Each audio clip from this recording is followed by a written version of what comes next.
Hi, I'm Forrest Griffin. Brian Caraway. And Lisa Tate. What's up, guys? This is Joseph Benavidez, UFC flyweight. Hi, this is Greg Jackson, and you're listening to It's MMAzing, and that is an amazing pun. Get it? Like MMA, but amazing? Amazing. Radio.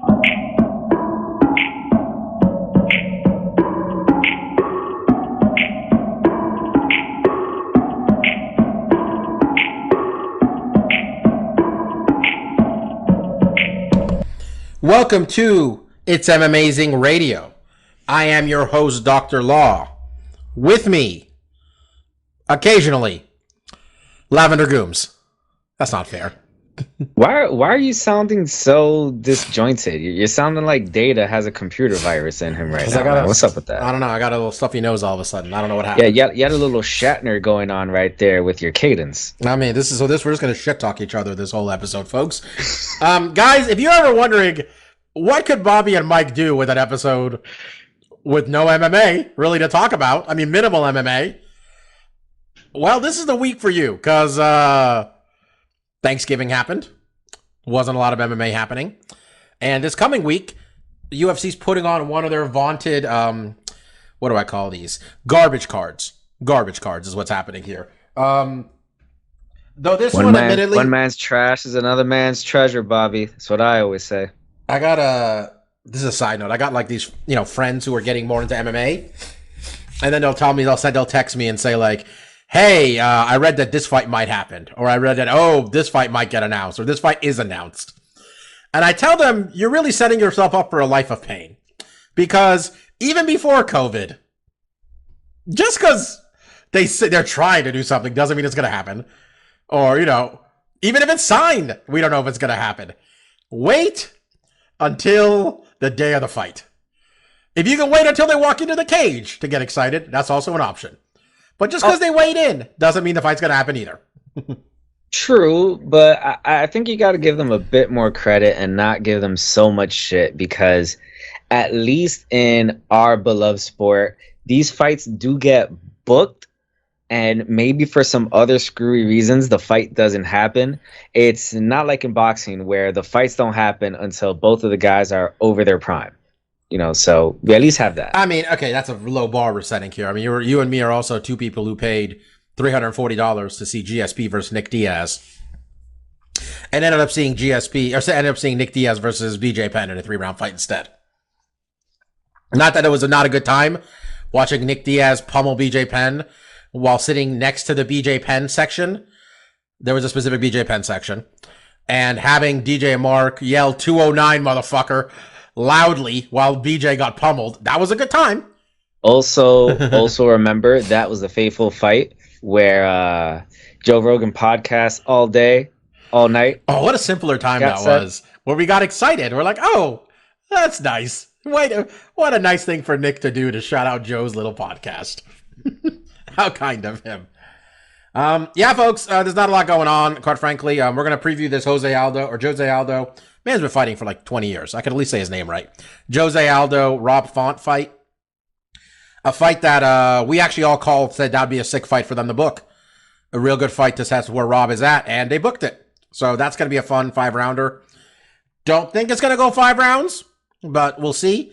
And on the other channel, on Showtime, and those of you go out there and, you can get Showtime right now for $1 a month. Just putting that out there, folks. That is the price for Bellator right now. $1. Okay? You got $1 a month for 2 months for Showtime. You only need it for a week to watch Horiguchi versus Sergio Perez. I don't know what Sergio's nickname is, but he needs one. Anthony's little brother? I mean, that's not good. The lesser Pettis. Oh, it's the Phenom. That sucks. That's a shitty nickname. Yeah, it is. That's a shit. And I'm Sergio Perez guy, and I think that sucks. But anyway, we're going to talk about that fight also. Not the deepest of cards on that side either, but it's Bellator, so we're grading on a curve here, obviously. Shout out to the person on Wikipedia who wrote, under other names for Sergio Perez, wrote SP. His initials. Just a real crackerjacked out job right there, folks, of filling out a man's Wikipedia page. Yeah, we're going to talk about that. We're going to talk about some news. Some weird shit's going on with Diego Sanchez. Some interesting stuff with Henry Cejudo. Frank Mir looked 100 years old. Fuck it, Mike. Let's just get into it. Not like we got anything to hold off on here. Let's talk about. You want to talk about these fights first that are coming, or do you want to talk about some news? No, let's talk about Diego Sanchez first. Okay, so Diego Sanchez. Look, I know we are the podcast that has been barking about people not getting vaccinated and all that stuff. That being said, Diego Sanchez has provided. We don't wish bad on anybody, and Diego Sanchez has provided everybody who's on this podcast hours of entertainment with his body for over a decade. So, sounds like Diego's got COVID. Not sounds like. He said he's got COVID. And it's not going well. This is, let me just try to get let you guys know the path here we went on. Shitting, coughing, puking, constant hot, cold fevers, pain in every joint, migraines, 5 days no sleep, and constantly short of breath. My boy warned me. I had no idea it was evil. It was this evil. Colby Covington was talking that shit, saying it's just a common cold. Prayers for all the sick. And then we got the adventure continues.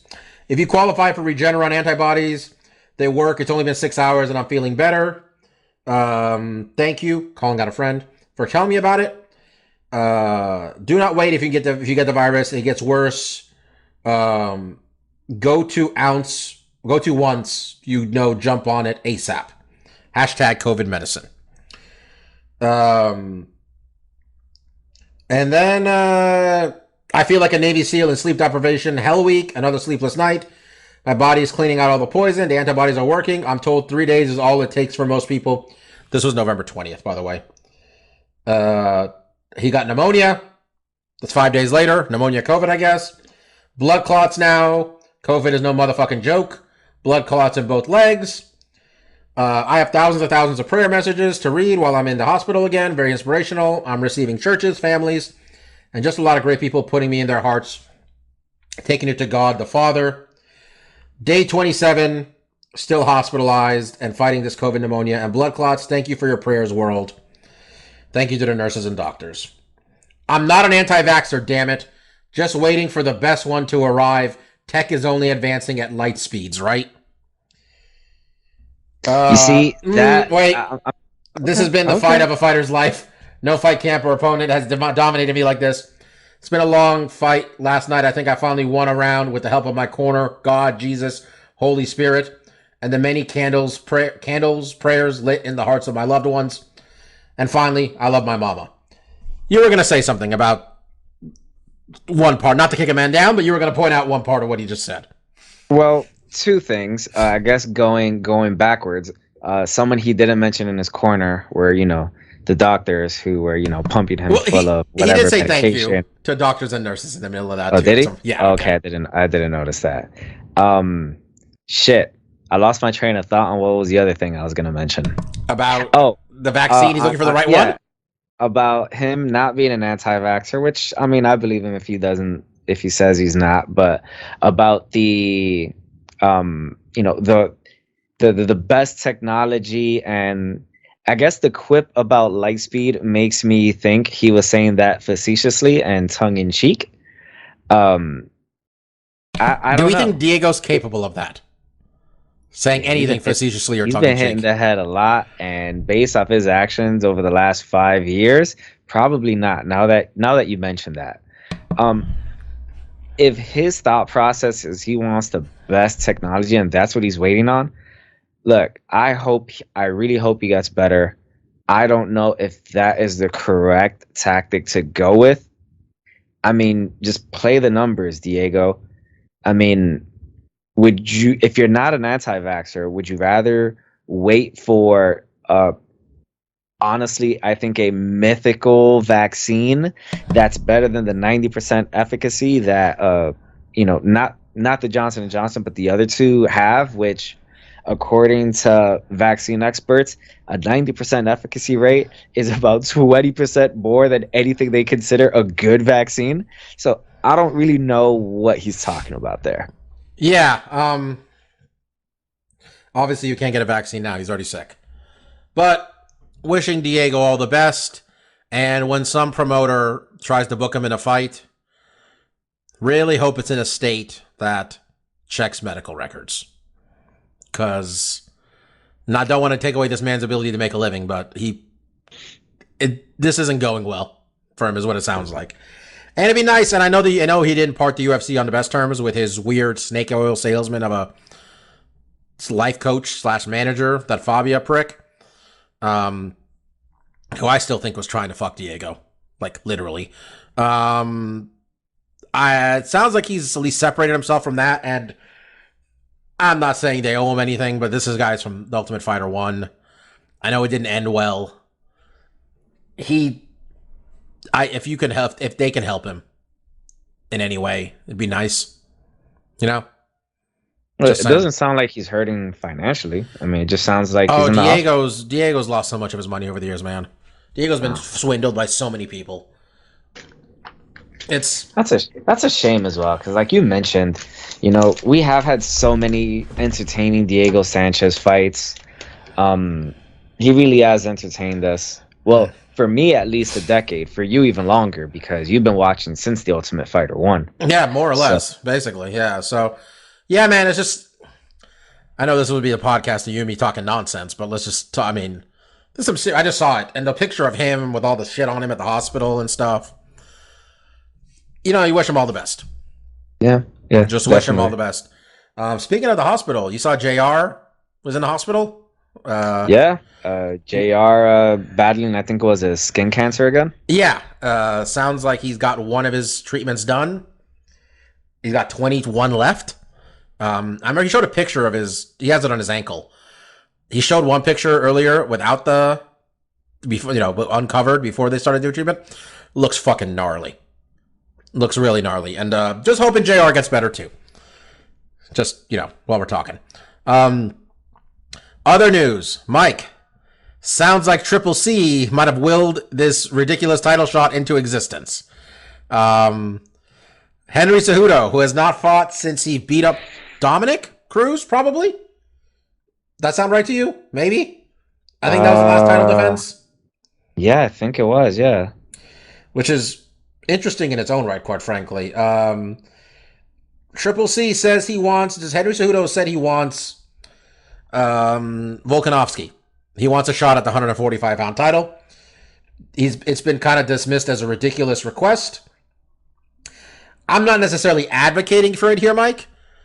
And by the way, the news is that his manager, Ali Abdulaziz, says like Henry's been back in the USADA pool since the beginning of October. And he thinks that they're going to get that fight done for like February or March.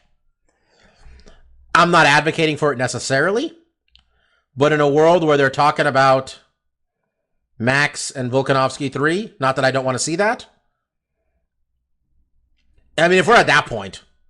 I mean, Max and Volkanovski 3 doesn't sound that bad. That sounds like no, it does. Awesome There were fight. two good fights, and I think we all thought Max won the second one. Not that it was a robbery necessarily, just a close fight. Yeah. It's hard to book a third fight when one guy's up 2-0, though. Honestly, it is.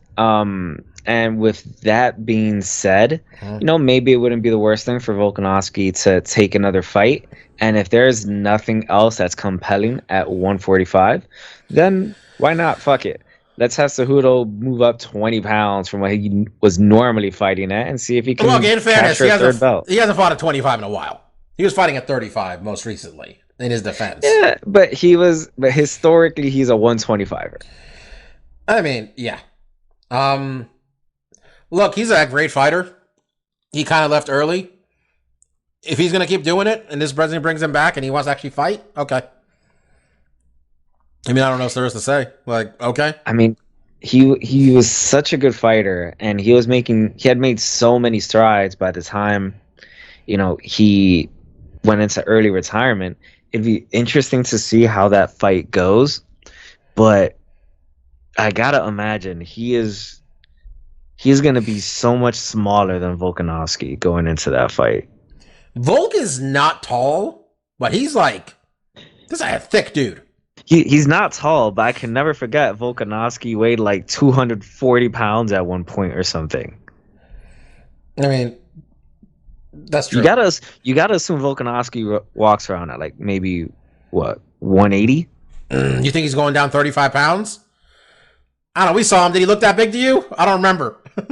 I don't know. We saw him from far away. We could have gotten closer in, I guess, if we had fanboyed out like you had wanted to. I mean, following him to the fucking pool. I just wanted to go to the pool with the big screen. I thought maybe we could talk our way in for free. Hopefully. Yeah. Okay. He hasn't fought since May 2020 against Dom. I mean, when's the last time fucking Jon Jones fought? Doesn't seem that long ago either. He only fought a year and a half ago. Yeah, somehow it felt longer. He was. I mean, I was enjoying the Henry Cejudo fights because motherfucker fought like a killer out there. He was. I mean, he ended this thing. He beat Mighty Mouse by split. Knocked out TJ in 32 seconds. Knocked out Marlon Moraes in the third round after losing the first, at least. Got domed quite a bit. Then knocked out Dominic in the second, possibly because the referee was drunk and smell of cigarettes. Smell of cigarettes, if we remember correctly. Yeah. If that brings Henry back, it's not like we're like, I mean, okay, I don't care. Let's be honest. What I mean, if you beat Volkanovski, okay, that'd be sick. Yeah. That'd be fucking sick if somebody wins a belt in the third weight class. That would be nuts. Although we would have to deal with Henry's shtick again. I've never seen someone so saccharine and just like, I don't know if saccharine is the right word, but I guess corny. He is so goddamn corny in everything he says. The King of Cringe? King of Cringe, yeah. It's a very apt title. I mean, he's self-aware about it, I guess.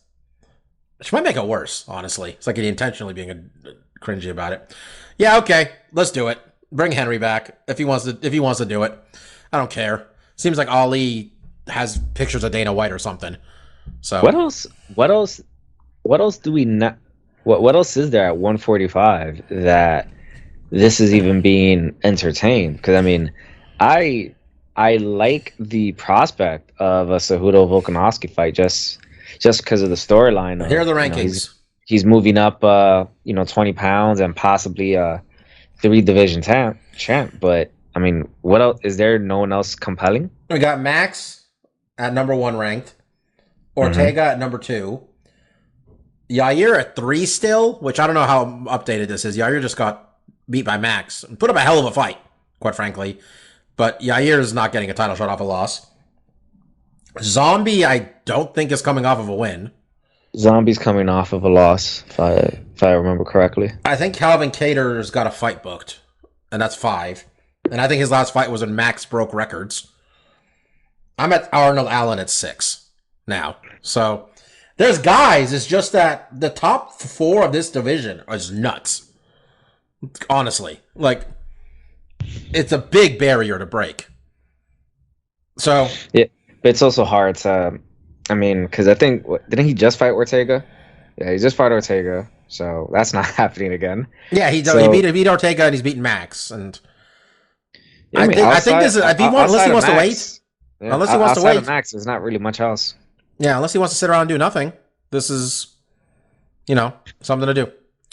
Fuck it, let's do it. Who cares? It's not like anything makes sense anymore. Do you see the quote from Brandon Moreno where he said he says that Figueiredo's the best sponsor he's ever had. Figueiredo's paying for his house. Figueiredo's paying for his car. That was some beautiful shit talk. Yeah, right? Brandon's such a nice guy. That was a nice way of putting it. By the way, if somehow Henry gets a 3rd title, Conor McGregor's going to want to fight Usman. He already is talking about fighting Usman. But if somebody else gets a 3rd, what if it's Henry of all? That's the way. Those are the weight classes to pull this off in, man. 10-pound differences. How about Conor, instead of worrying about a 3rd belt, he worries about getting a W. All right, get me a win. Get me a win before you start thinking about the belts, Conor. All right? Conor's his manager's gonna call up the UFC and say he's ready, and they're gonna say who does he want to fight, and then that's it. Okay, that's how I don't know, man. I think you're thinking Conor has as much pull as he used to. I don't think he does. I think he very much does. They only have to pay one guy in a Conor McGregor card, and they make way more money. All right, the other news. Did you see that Triad thing? or the highlights at least. No one watched it live. Let's be honest. I, of course, did not watch that, but I did watch the highlights. I did see poor Frank Mir stumbling and bumbling around the ring, knocked out on his feet. That was sad to watch. He was fighting like a real person who's got like fights with Anthony Joshua, real person. Like, and Frank got domed like a minute into this fight. And then Tan Dan really wasn't so sure, I felt, with that stoppage. Like, I think the opponent really did Frank a favor by not going, because Dan Murgliata was the boxing ref? I mean, that in itself presents an interesting situation. I don't know if Tan Dan does that normally. I thought it was a 3-sided cage this whole time. I was kind of hoping for a 3-sided cage. It's a 3-sided ring. Yeah. What are we doing? There's someone showing up with a piece of wood and a Sharpie and trying out different shapes? Like, what are... Well, Bobby, the name of the promotion is Triad. No, the name of the promotion is Triller. Triller? Triad? Yeah. Triller, Triad. What's the first 3 letters? Try. I don't think there's an I in Triller, is there? Yeah. I don't think the spelling is right. There should be an I in Triller. Okay? Now that you say it, I'm not sure if there is an I, but there should be. Frank said he made most money of his career. It sounds like right up on near 7 figures. Platinum Mike Perry said he got paid. Where are all these people? Where is this place getting all this money from? I think they're deficit spending like a nobody. I wonder if me buying stuff on if us buying stuff on Fight TV is the only thing funding Triller at this point, Mike. When we order AEW pay-per-views, that's the only way they're doing this. Yeah, this is almost like Affliction, but with less integrity. Like we're right up there with like the Elite XC area. We're like, we had the promoter's son yelling at Petrozelli for knocking out Kimbo. We're right on the edge of that, I feel, with this thing. I will say I do miss that Triller card. Like, what was it that? Was it the Jake Paul Askren? Askren, yes. The Jake Paul Askren card that was just a goddamn shit show where it was, weird fights. De La Hoya's there all coked out of his mind. That was there's just weird like just performances for no reason throughout this one the whole had Metallica. thing. Yeah, Pete Davidson just shitting on one of the main eventers. Oh, I miss those Triller days. That was only like 7 months ago. This one had Metallica. Metallica's not a cheap band to book. This is not a one-hit wonder band. It reminds me of like, this is real specific, but like WCW in its dying days had Megadeth as a metal band just on TV for like the last half an hour of Nitro. And I didn't give a shit about Megadeth anyway. But I remember thinking like, yo, I'm trying to watch wrestling. Like, that's what I'm doing on Monday nights, is watching wrestling. Not watching a performance of this fucking random ass band on TNT. This doesn't do anything for me, man. Right? I don't know if you could call Megadeth a random band. I mean, I don't know any Megadeth songs. No, they're a big deal, but like, I mean, they had Kiss, I think. They had like a Kiss. WCW, man, I wish you were a wrestling fan back then, and Michael, we were friends. You missed the No Limit Soldiers. There was a feud between Master P and his crew, the No Limit Soldiers, and they had some wrestlers. And the other side, what the fuck were their name? They were like the Country Boys. It was just like, and then they had their own song because No Limit Soldiers played their songs, and then these wrestlers had a song called "Rap Is Crap," and it is one of the more entertaining videos you're gonna find that a wrestling company produced. I was firmly on the side of the Country Boys after this song. It was hilarious. Anyway, I'm off the path here a bit. Yeah, I don't know what these people are just throwing money at the wall, and I just hope that when it's over, Fight TV doesn't go down with them. That's all I'm at.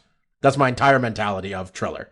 You say that as if AEW won't be able to find another place to stream their pay-per-views. No, but it's not. I'm actually thinking like they put on a lot of wrestling promotions and MMA promotions depend on Fight, because all you need is just like a camera and like I don't know how it works, but they'll stream like Alaska Championship Fighting in HD on Fight, and I don't understand it entirely how this is happening and what the price breakdown is, but Whoever did this is goddamn hero. It's really democratized the fight and wrestling and promotion landscape. Anyway, Trillers, we're doing Quentin Jackson and Shannon Briggs next. Yo, I'm paying for that one. Yo, I'm watching that one, man. Yo, let's go, champ. Let's not be throwing shade on Shannon the Cannon Briggs. Yeah, but you're rooting for Quentin. No, I'm not. I'm rooting for Shannon Briggs. We are an MMA podcast. Show some respect for Quentin Jackson. Yo, you need to show some respect for Shannon the Cannon Briggs. That man is inspirational. On Instagram. The one where he's on the boat. Where what's this fucking Klitschko is on vacation. Vladimir Klitschko, yeah. And then Shannon's coming on a boat yelling, "Let's go, champ." You can't tell me that wasn't on some level planned. It was not. It was too well done. Yo, Shannon Briggs. All right, for those of you that don't follow Shannon Briggs on Instagram and don't know who the hell he is, he was a big-time heavyweight boxer in the 90s and the 2000s. At one point, he was the lineal heavyweight champ. And for a stretch about 6-7 years ago, he kept campaigning against Vladimir Klitschko, who at the time was the heavyweight champion, for a fight. And he straight up followed this man around Florida at one point, where he followed Vladimir Klitschko at a restaurant. He ate his food. He found him at another restaurant. You don't just pass right on. He sat down in front of Klitschko and started eating off his plate. Took his bowl and said, "I eat what you eat, champ." And then the best part was, as Bobby alluded to, when he found out that Vladimir Klitschko was wakeboarding or wherever that shit is, where like you stand on like a surfboard or some shit, and Shannon Briggs on his boat, like I guess throws waves at Vladimir Klitschko, and Klitschko falls into the water. It's compelling TV. If you ever want to laugh for about 5 minutes, look this shit up. And that is why Shannon Briggs I'll always be in his corner, even against Quentin Rampage Jackson. This is not going to go well for Quentin, man, if they're really doing this. Like, I don't care how old. I don't care. Shannon looks like he's on the best Mexican supplements. Okay? And he looks like a few years ago, he popped for being on the best Mexican supplements. I'm just saying, Quentin looks like he is on the best Mexican food in Southern California. Okay? Quentin looks like he hasn't missed a meal. Like, and I love Rampage Jackson. Mark and I paid money to go to Quentin Jackson versus Vanderlei Silva 4. Real money. This wasn't a Bellator invitation. They said no. We tried to not pay. Okay? We paid real money and watched Quentin Jackson and Vanderlei Silva throw down in their old asses. I mean, that's not the one I'm debating. The one I'm debating is, I don't want to pay for Jake Paul and Tommy Fury, but Frank Gore is my favorite. You're going to. Frank Gore is my favorite 49er. Like, ever.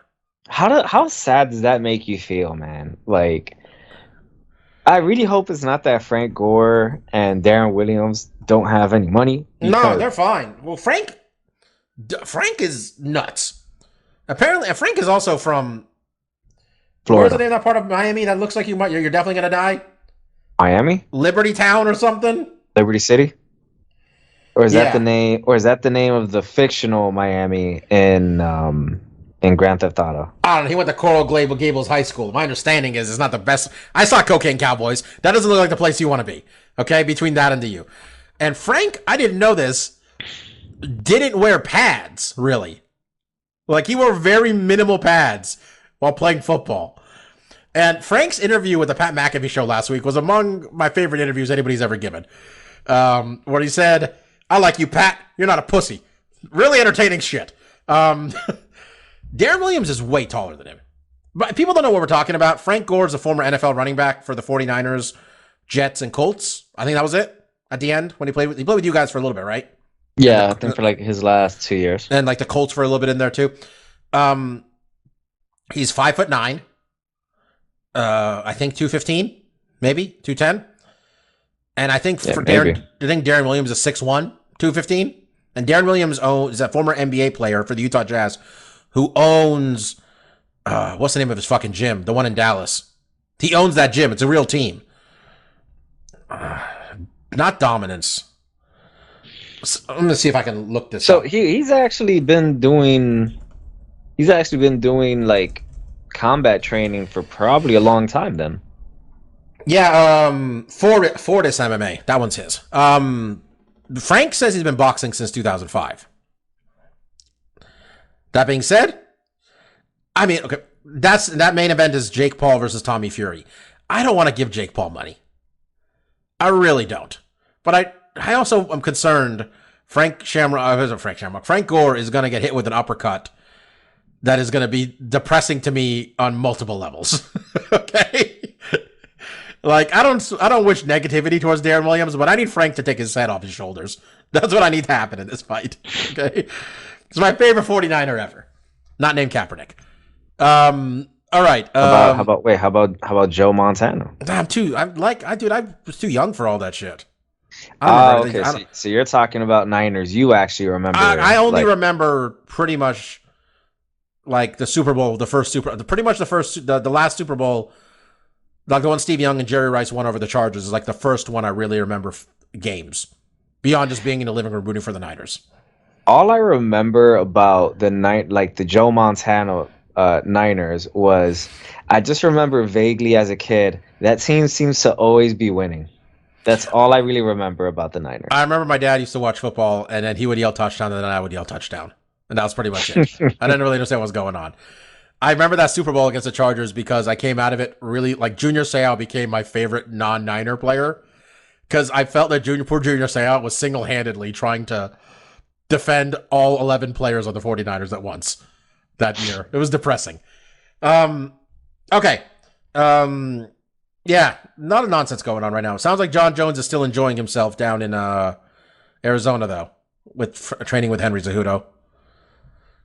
So there's that. I think I talked about this last week where Jon Jones has said he's 60 days sober when people counted out that it's been 58 days since he got arrested. That was A plus work. Yeah. And to his credit, 2 days later, he said, now I'm 60 days sober. God bless him. He said he bought himself a Cybertruck. He pre-ordered a Cybertruck, and that he bought his wife a Tesla Model, or his fiance a Tesla Model X. So, Jon Jones is trying to go electric. Should have bought her some mace. Okay, that was a bit harsh. All right, let's make these picks for these fights and delve into the nonsense more somehow. Jose Aldo and Rob Font. Betting lines for this one, looks like we got ourselves Jose as a slight underdog, from what I can tell. Which I just had in front of me a second ago. I think he's... No, I can't find it. Jose is a plus 120 underdog to Rob Font's minus 140. That's pretty much pick him. Yeah, I'm gonna take Rob Font. All right, and Mark is taking Font, correct? Yeah, Mark's taking Rob Font as well. Stefan has been the guy waving the Rob Font flag the most. Last time we saw Rob Font, he won a 5-round decision over Cody Garbrandt back in May. This is the biggest fight of his career, straight up. It's for a guy we've wanted to get a shot at this. 34 years old. This is it. This is the biggest fight of Rob Font's career. This is the biggest fight of Rob Font's career for other reasons as well, because I need him to lose, because I'm going to be taking Aldo in this fight, so I need him to shit the bed. Fair enough. Rob Font on a 4-fight winning streak. I'm trying to remember last time we saw Jose fight. I'm pretty sure he won. Yeah, he's coming off of 2 wins, beat up Pedro Munez back in August. Yeah, non-champion Aldo fights a fair amount. Yeah, he's been very active over the last few years, and as you commented before we started the podcast, you would think that he's really started slowing down and, isn't doing as well as he used to and not accumulating any wins. But I mean, he's on a 2-fight win streak. He's turned it around from the 3-fight losing streak he was on. And I think he has a really good chance of winning this fight. Yeah, I don't think I'm slowly he's lost talking that myself. much of a step. Yeah, I'm slowly talking myself out of this, quite frankly. But I don't want to. So, Mark and I on Rob Font, you on Jose Aldo. Over on the other channel, we got the return of Horiguchi. Kyoji Horiguchi returning to Bellator. Last time we saw Horiguchi fight in Bellator was December or June 2019. Darian Caldwell, when he took Darian's title. He took Darian's Bellator Bantamweight Championship.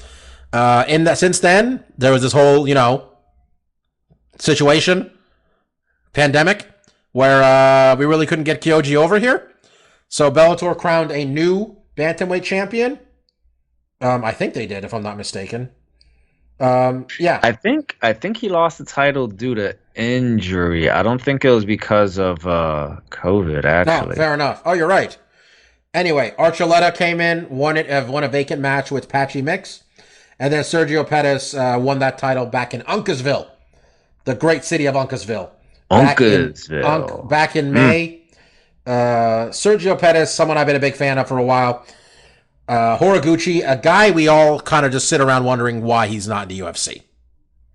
Just doesn't make a ton of sense. But Sergio's coming off of 4 straight wins, 1 finish in there, 3 decisions. His last fight was in May, and Horiguchi's last fight was December of last year. December of last year in Ryzen, avenging a loss to Kai Asakura. I like Sergio Pettis, I think, more than any of you guys do. I think I've watched more of his fights. He looks like he's really gotten better, quite frankly. I do believe he's one of the best bantamweights in the world. But Horiguchi has something that Sergio doesn't. And that motherfucker will knock you out. That's the one. And Sergio kind of reminds me of Anthony, and not just the way they fight, but like he just doesn't have the zip behind his punches necessarily that Anthony does. And I have a hard time, and I didn't even say the odds for this one, now that I think about it. Minus 165 to Horiguchi, plus 145 to Sergio Pettis. I have a hard time. Part of me thinks it'd be better, honestly, for Bellator. I mean, I know it would be. It'd be very good for Bellator if Sergio won this fight. I think Horiguchi's got some name value, at least for people like you and me. I think they're not marketing to the same people the UFC is. UFC is assumed they have all the hardcore fans, right? The UFC is trying to get people who don't regularly watch MMA to tune in. Bellator is still trying to get the people who regularly watch UFC to watch Bellator. And I think Horiguchi does have name value to people like us and people like that. So I think it'd be really good for Sergio to win. I just don't think it's going to happen. Maybe he does. I thought the line's close for a reason, but push comes to shove, that's a long time to not get hit. I don't know if I can't tell you off the top of my head how good Sergio's chin is. I can tell you he's a hell of a grappler. If it goes to the mat, I like his chances. He's got 1 loss by knockout. I'm still taking Horiguchi. I think Mark is as well, right? Yeah, Mark said he's taking Horiguchi as well, so we'll be sweeping it on that one. I will say I did rewatch the Darian Caldwell fight, the second Darian Caldwell fight that Horiguchi had, and I don't know, he showed pretty good wrestling defense in that one. He got rocked pretty well in that first round and was able to defend elbows and offer some pretty good wrestling defense in that first round. So I don't know. I feel like that Horiguchi has the power advantage, and he won't have to worry about Sergio's strikes, and that should leave it where he doesn't have to he doesn't have to really look too much for the striking and can defend any takedowns that Pettis will try and do. So it's not often that you see that the reigning champion is an underdog, and there's good reason for that in this fight. I think Horiguchi might live in this country now. He trains out of American Top Team, so yes. Got American Top Team's on top of it. I'm not advocating, but he's got to go back to the UFC. Like, he's only 31 now. Like when Mighty Mouse was Mighty Mouse he left the UFC. He left the UFC on a 3-fight win streak. He was 15-1 when he faced Mighty Mouse, and he himself thought he wasn't ready. He remember him saying he doesn't think he's ready to fight, I don't know, the best fighter in the world at the time, you know, the greatest champion the UFC's ever fucking seen, and he got hit with that the German suplex into the armbar. That was that one. At the last second of the last round. Since that loss to Mighty Mouse, he is 13-1. And he avenged the one. That's pretty good. He's far too good for the level of talent he's experiencing here right now. Dan Lambert needs to call up Dana White. If he's running his career through Dan Lambert and American Top Team, he needs to go back. Yeah, I don't know if they'll pay him. Well, what's up with Horiguchi not being, one of the Lambert gang, in AEW? What's up with that? Because he's too nice. I could have seen him playing like the Page role, get some shots in. I still stand by Junior trying to smile. Junior hitting someone and smiling was so it was impossible to boo Junior Dos Santos. Literally impossible. Junior's doing standing moonsaults. Yeah, that's all we're picking, folks. There's some decent stuff actually. I think Manny Sanchez is on this Bellator card, which isn't bad either. I got a Showtime subscription, baby. So as I grapple with whether or not I'm going to watch this new season of Dexter, which is surely going to just lead to pain for me, I'll definitely check out Bellator while I have it. Bobby, did you know that I stopped watching Dexter because of you? When did you stop watching? How far did you get? So I binged through season 4. Trinity Killer? I binged through the season where at the end, Spoiler. Deborah. Oh, come on. That show's been off the air for like 10 years. Okay. Where Deborah finds out, in the season finale. That's the second to last. That's second to last season. I thought that was season 4. No. Season 4 is when Trinity Killer. That was the last good season. That was the Trinity Killer with John Lithgow. So I think I watched until the end of season 5. She didn't find out till the end of 6 or 7. Are you sure? Yeah, I'm pretty sure. Season 5 was. Is that Jimmy Smits? It was Julie Stiles. No, season 3 was Jimmy Smits. I think season 3 or 2. What the hell? I don't believe season 5 was Julia Stiles for sure. Because that one we were all just like, this is real stupid. All right. Well, I know that I remember I was binging through. I think I got to the Julia Stiles season. Real bad. I think I told you to stop watching. And you told me it gets really bad after Deborah finds out. And at that point, I'm like, well, if I know it gets even worse, I don't want to watch it. Yeah. Look, let me tell you, the first 4 seasons are great, and then the guy who ran the Iron Fist TV show was running the Dexter show after that. And do you remember the Iron Fist show? How bad it was? I don't even know what show you're talking about. Iron Fist.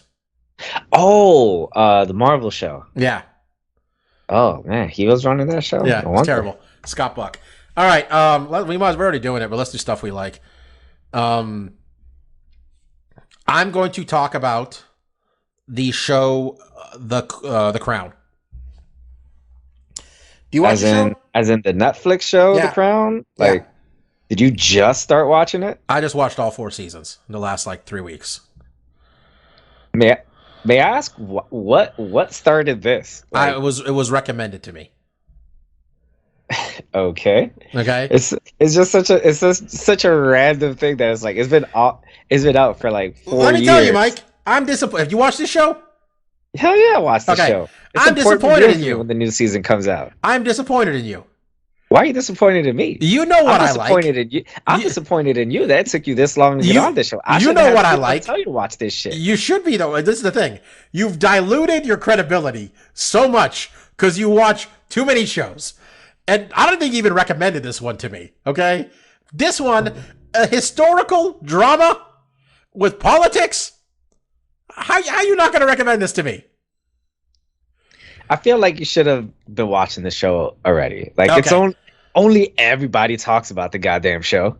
Okay, so this for people who don't watch the show, it tracks the queendom, the reign of Queen Elizabeth II, the current Queen of England or the United Kingdom, I guess. A whole bunch of places, the Commonwealth, the realm. There's dragons, maybe. No, it's a different show. But you guys got it. Starts off with her being in her early 20s, becoming the queen. And each season covers a specific time period. So the actors do change after the first 2 seasons, for seasons 3 and 4. And they actually changed again for seasons 5 and 6, which are the last 2 seasons. Just think that John Lithgow, this is a real John Lithgow episode. Big John Lithgow show this week. John Lithgow is Winston Churchill. It was 10 minutes into me seeing him on screen, not even, maybe 5 minutes. And I'm like, did he win something for this? Because he's fucking killing it. And then I looked up real quickly. Okay, he's won some awards for playing Winston Churchill. Amazing. He is so good in it. The first couple seasons. Claire Foy, who plays Queen Elizabeth in the first couple seasons, great. Olivia Colman, I think it's seasons 3 and 4. That's correct. Excellent. Vanessa Kirby plays Princess Margaret in the first couple seasons, who I think most people know her now probably from Hobbs and Shaw. She was the... I think most people know No, her beyond from The this. Crown. If they don't watch this. Oh, okay, yeah. Probably her most high-profile role. Hobbs and Shaw got like $100 million. What are you even talking about? And seasons 3 and 4, Princess Margaret was played by Helena Bonham Carter, a.k.a. Bellatrix Lestrange. Right. We also got Matt Smith was from Doctor Who. One of the Doctor Who's played Prince Philip. That would be Matt Smith. I don't know who played played Philip in the 3rd and 4th seasons. I liked him. Also, a little inside baseball here. As I was typing out the labels for the prediction post, I had actually just gotten to Bellator as you were talking about Helena Bonham Carter, and what I put was Bellatrix rather than Bellator. It's a really good show. It's just really well done. Mike obviously watches it. I watched the first 4 seasons. Season 5 doesn't come till next November, I guess. Obviously, pandemic put some gaps in some stuff. They are currently filming that season right now, and if you read any of the entertainment gossip mags and stuff, they'll have like little on-set pictures that some paparazzi take of certain scenes. So like they just filmed the revenge dress episode for Princess Diana. Are they killing her this season? Or are they killing her season 6? I think this is the final season. So no, there's 2 more. There's 2 more seasons? There's 2 more. So she didn't die until 97. Mm-hmm. And the show ended, last season ended in 90. So they could do her and maybe end the season with her dying? Maybe? Well, look, we're not getting fucking Prince Andrew's a pedophile on this show, right? No, we're not. We're not getting that? Okay. We're not getting that. I think the show is slated to end maybe around like I think it's covering time frames until like maybe 2000. I think it ends with Homeboy getting married. It's my guess. If I had to guess. I don't think it's getting that far. You don't think William gets married? No, I don't think it is. We're not going to get more. I don't know. The kids are born already. We're in 90. We got 2. Each of these seasons has been like, what, 10-year stretches? It depends when they kill Diana in this show. Honestly. I think she dies at the end of this season. If they're gonna have a whole nother season after this, yeah, then that makes sense. Do you remember her dying? I got a real specific memory. I was in DR getting some helado bon in a car, and all I heard is "Oye, la princesa se murió," and I'm like, we don't have a princess here in DR. Literally the words that came out of my mouth, and they're like, "No, la princesa de Inglaterra," and I'm like, "Oh shit." Crazy. I remember we were in Tahoe, and it was the same day as the Niners playing. It was like opening week, I think, because it was like end of August. It was Labor Day weekend, which is the first week of the NFL season traditionally. I'm not sure what changed now with the number of games and shit, but the Niners played the fucking Buccaneers. And this was when I think, at least for me as a young child, realized this Buccaneers team with this Warren Sapp fellow were not to be trifled with, because Warren Sapp fucking murdered Steve Young. Steve Young injured. And then I think John Lynch knocked Jerry Rice into the next zip code. Jerry Rice and Steve Young of my beloved 49ers got hurt in this game. And it was when the shit fell off the rails for the 49ers. That was earlier in the day. My dad lost a couple $100 on that game. I remember. And then Princess Diana died. This was that same day. It was like August, last couple days of August, 97. I will say, like, when I heard, like, I didn't know anything about the I knew royal my family mom liked her. That was at it. the My time. mom liked her a lot. That's all I knew. Yeah. And that the king and what's his name had fucked around on her. I knew that. I knew none of that. Yeah. Princess Diana was not, the royal family was not something talked about in my household. And I remember my aunt had to like educate me on, all right, who are these people and why should I care as a as an 11-year-old. Yeah, I remember my mom would get the magazine. Sometimes they talk about Diana and stuff. She was a big deal, man. She was a real, people who are younger maybe don't realize how big of a deal she was. She was a goddamn star, and she really humanized the royal family. Which a lot of the conflict came from the fact that they didn't necessarily believe they needed to be humanized. Right or wrong, a lot of like the Queen's belief was that they're trying to set an ideal, and what she was trying to accomplish is, and some of it, of course, was Diana liking being famous, but like trying to make herself look more, what they call her, the People's Princess. That's what she was called. People's Princess. So yeah. Really good show though, honestly. Really, really good show. The other thing I watched is I got that Showtime subscription, so I finally finished that season of Billions, the second half or last couple episodes that came out. That they had to stop in the middle of for. It's not bad, the show at all. I still like the show, but I'll stand by this, Mike. I've been saying it for years, and I think you agree with me. Showtime doesn't end shows. Showtime drags a show out until it needs to be put down. Like, it just keeps going. Let's see. Let's do a quick Weeds. Yeah, Weeds. Californication went on about 2 seasons too long. Weeds went on about 4 seasons too long. I can't say whether Shameless has gotten worse, and not even because I started not liking the show. I just stopped watching. I did too. I stopped watching after the first 3 seasons, I think, 3 or 4. But I gotta imagine after 9 or 10 seasons, it still can't. Do you ever feel like with a show like, and I'm at this point with Billions now too, this show has said everything it's going to say to me. Like, there'll be different stories, yada, yada, yada, but I've gotten my fulfillment of what is happening in this television program at this point. Mm-hmm. Like, I'm done. I got it. That's what's happening here. Billions is on season 5. I think they got picked up for season 6. I still like it, but like, if it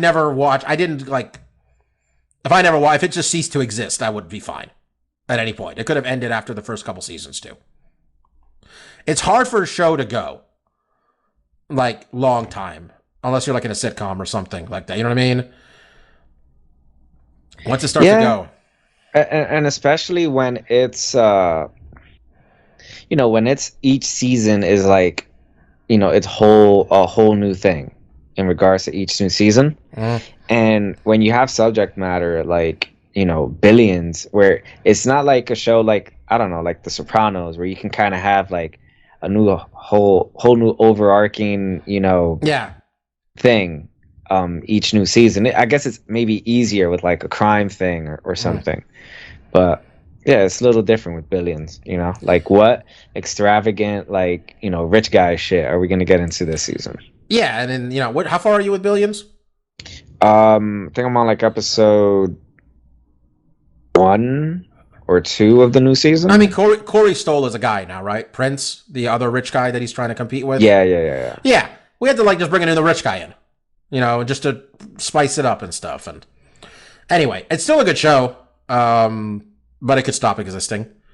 They had that episode where Becky Lynch randomly showed up too. When was that? That was like a year or so ago. That was like the first few episodes of season 4. That was just because Dan Soder's a big wrestling fan, right? I like Dan Soder quite a bit, but I felt this is not necessary for this show. Yeah, that's what I watched, though. I've been watching Billions for weeks now, and I really like it. I think it's a really good show. It helps justify the fucking Netflix money we keep paying for, Mike. Netflix is pricey.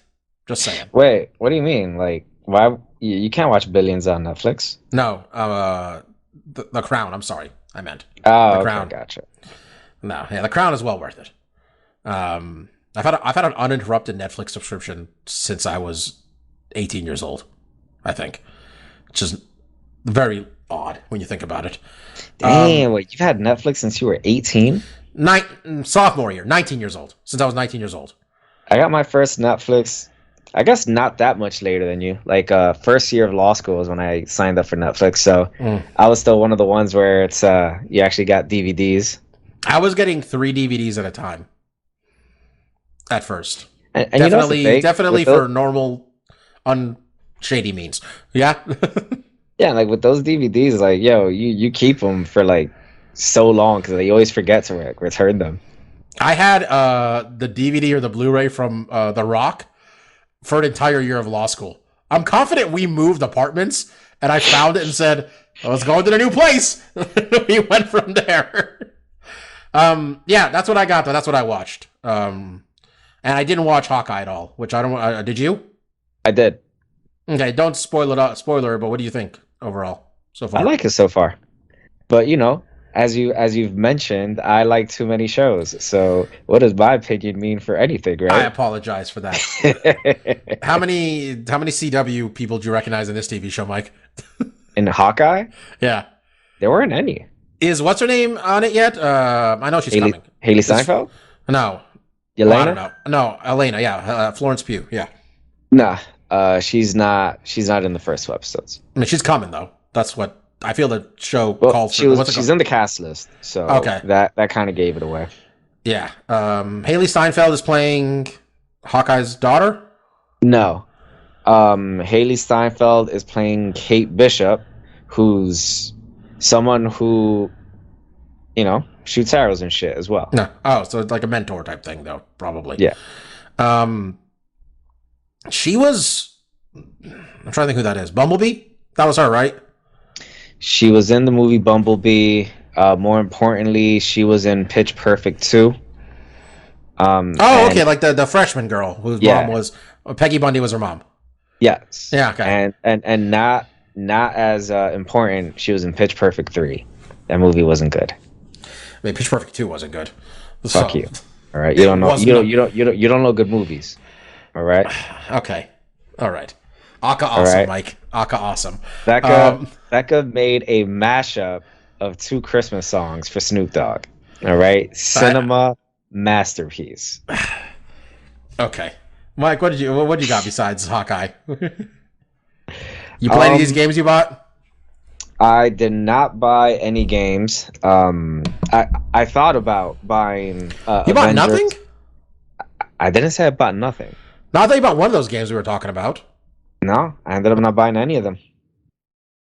Yo, man, I've got too many games still in the queue, all right? When I got the PS5, I was able to download so many goddamn games for free that I just have a backlog of shit. Like, I'm on what's the game with the Drake guy?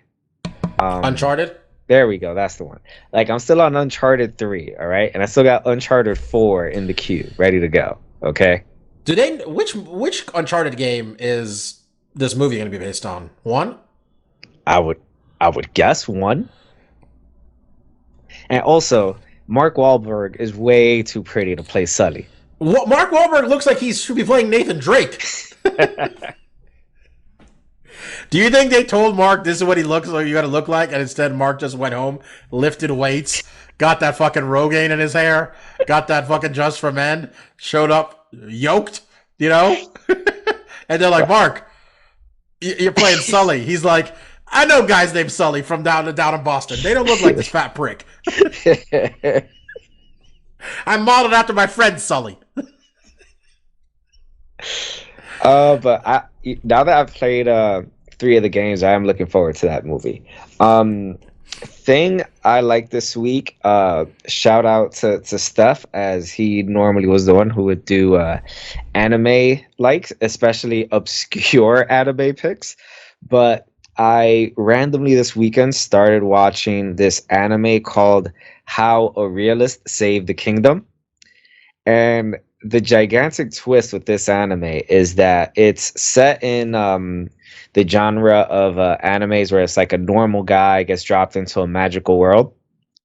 You know, paint by numbers so far. The difference with this one is that while he is the hero of the story, the way he saves the kingdom is through fiscal and monetary policy. There you go. That's what I was looking for.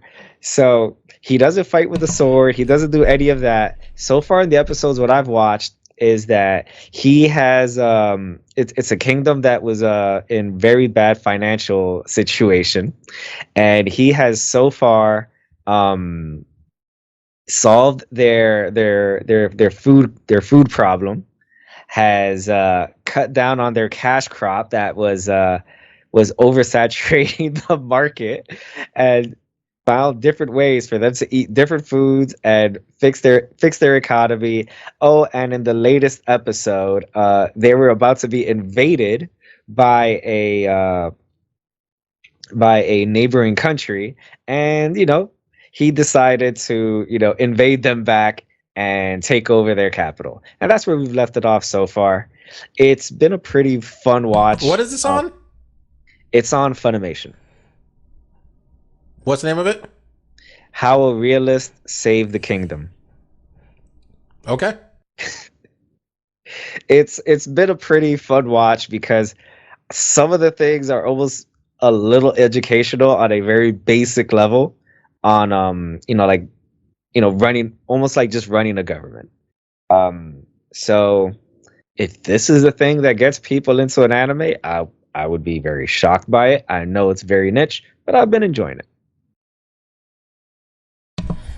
All right.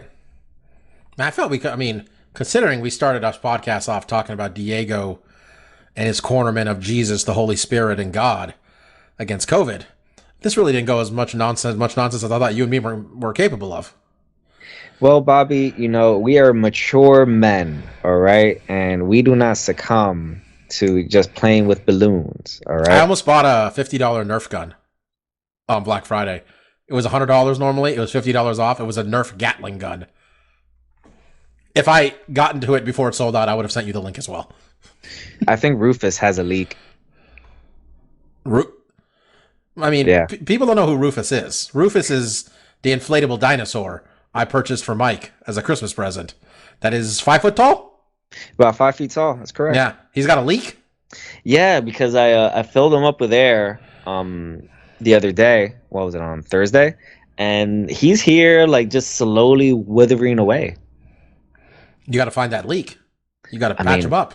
What am I going to do? Fill him up and just throw him in a tub and see where he bubbles out? No, I was going to just say squeeze, and whatever the air comes out of would be the move. Or I could throw a 5 foot T-Rex into a tub and see where the bubbles come out. If you want to try to drown Rufus, that's on you. Tells me what kind of pet owner you would be. All right, boys and girls. Next week, we actually get to preview a really good card, if I'm not mistaken. It is UFC 269. We did lose Masvidal versus Leon Edwards, unfortunately. Allegedly because of a broken rib, but Colby Covington said that, so could be literally anything. We're going to have a fight card pretty fucking badass, Mike. Charles Oliveira, Dustin Poirier for the lightweight championship. Amanda Nunes versus Juliana Pena and that mountain of shit talk she's been talking for months. For the bantamweight championship. Jeff Neal, Santiago Ponzinibbio, sleeper fight right there for fight of the night if Poirier and Oliveira don't take it. Kai Kara France and Cody Garbrandt at flyweight. I don't know if we've seen Cody at flyweight yet. Is this the actual debut? I think it might be, yeah. I mean, that's a weight class where he strings a couple together. They'll give him a title shot. God knows we're fighting Figueiredo and Moreno until, we get to 10 matchups between them. That's an interesting matchup there. Sean O'Malley taking on Raulian Paiva. Sean O'Malley says, if you want me to fight a top 5 guy, pay me to fight a top 5 guy. UFC chose otherwise. Dominic Cruz, Pedro Munoz, like that fight. Augusto Sakai, Tai Tuivasa. Josh Emmett, Dan Ige. Priscilla Cachoeira still in the UFC. Amazing. Eric Anders still cashing those UFC. I love watching Eric Anders fight. Eric Anders still doing the damn thing. He's pretty much exhausted from like a minute and a half into the fight, but he's still there throwing heat in the third round every time. This is like a 20 fight card. I'm not exaggerating. There are 6 Fight Pass fights on this thing. So anyway, it's not bad. Not a bad card overall. Shout out to what is he? A small forward on your team, Damian Lee, and Steph Curry's sister having a baby a couple of days ago, according to Instagram. That's right. That's why Damian Lee's on the team. Hey, he's actually doing pretty well this year. He's okay. Look, we're like 10 deep, right? And he's 10. Okay, you think he's 10? I think he's averaging like 10 points a game, isn't he? Look, when Clay comes back, those minutes are not going to get any better for him, okay? Just saying. His job is going to be to give the ball to Jordan Poole on that second team. I don't know, man. Why are you hating, dog? Like, hey, man. The guy on your team, he's doing well. I like him, but, I mean, whatever we're paying him might be too much. That's all I'm saying. Let me see. Let me just take a quick look to see what this is definitely riveting. Let's end this podcast. Yeah, so we can argue about Damian Lee while I look this up. Ladies and gentlemen, thank you so much for listening to the show. I was Dr. Law. That was Lavender Gooms. We'll be back next week. I promise the show the adults are coming back. All right, Mark's coming to straighten the ship a little bit, which I thought I was the adult up until this point, but maybe not. We're going to preview a whole bunch of those fights, pick a whole bunch of them, however many it takes to make sure Mike doesn't win this thing this year. Thank you all so much for listening. Check us out next week. Hope you had a great Thanksgiving. And yeah, peace out. See ya.